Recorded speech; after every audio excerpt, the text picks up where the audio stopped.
Hi, Rick Gideon here for Columbiana Ecclesia of God. I'm not going to use church anymore.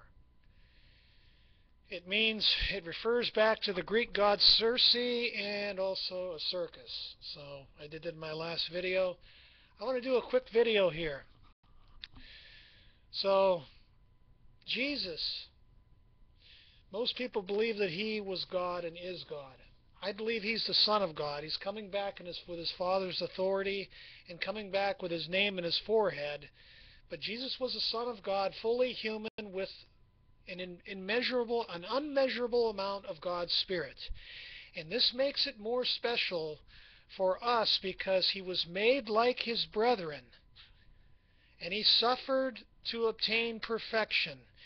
And that gives me hope that a human being who was foreordained not to fail, a human being made it.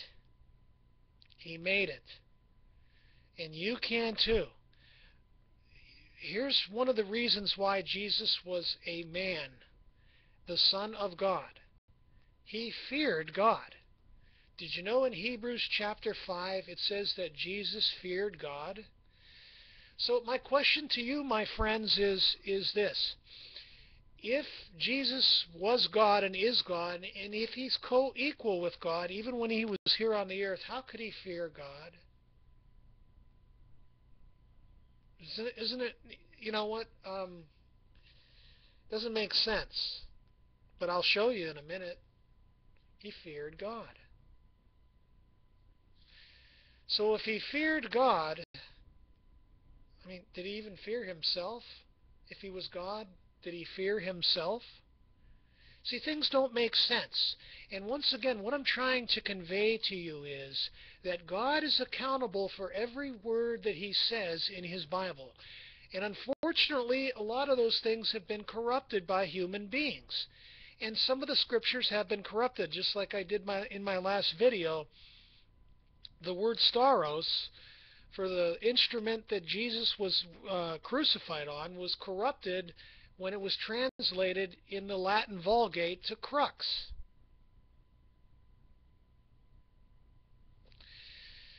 So, you know, the Jews in Jesus' day were monotheistic. Jesus was monotheistic. Uh,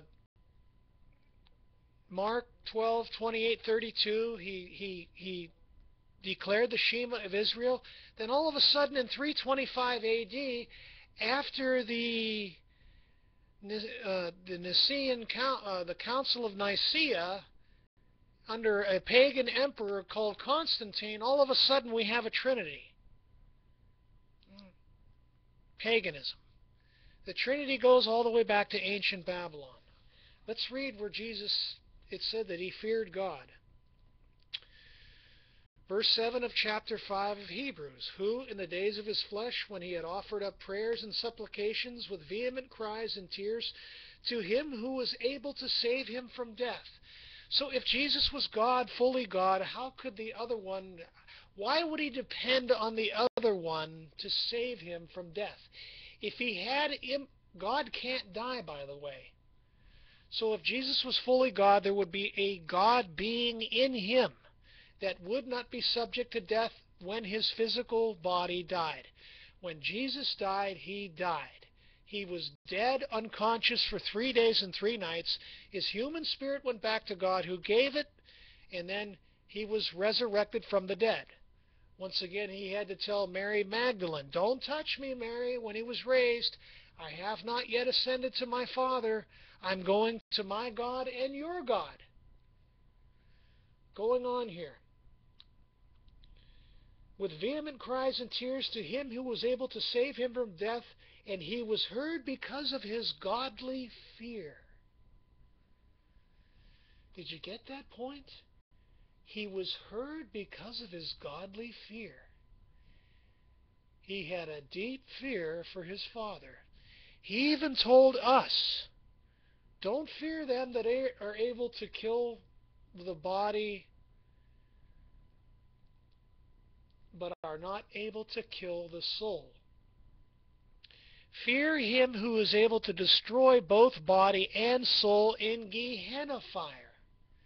Fear him. Jesus had that same fear.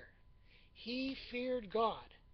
Once again, he was heard because of his godly fear. Verse 8, though he was a son, it plainly says, yet he learned obedience by the things which he suffered. If he was fully God, once again, he wouldn't suffer. He would have not been tempted. I don't care what you say. It wasn't a cakewalk. This man suffered more than any human being on earth. He had to be a faithful high priest. So Jesus feared God. He had godly fear. He feared the one God. Witnessing to you, there is one God. Thank you for your time. Thank you for listening.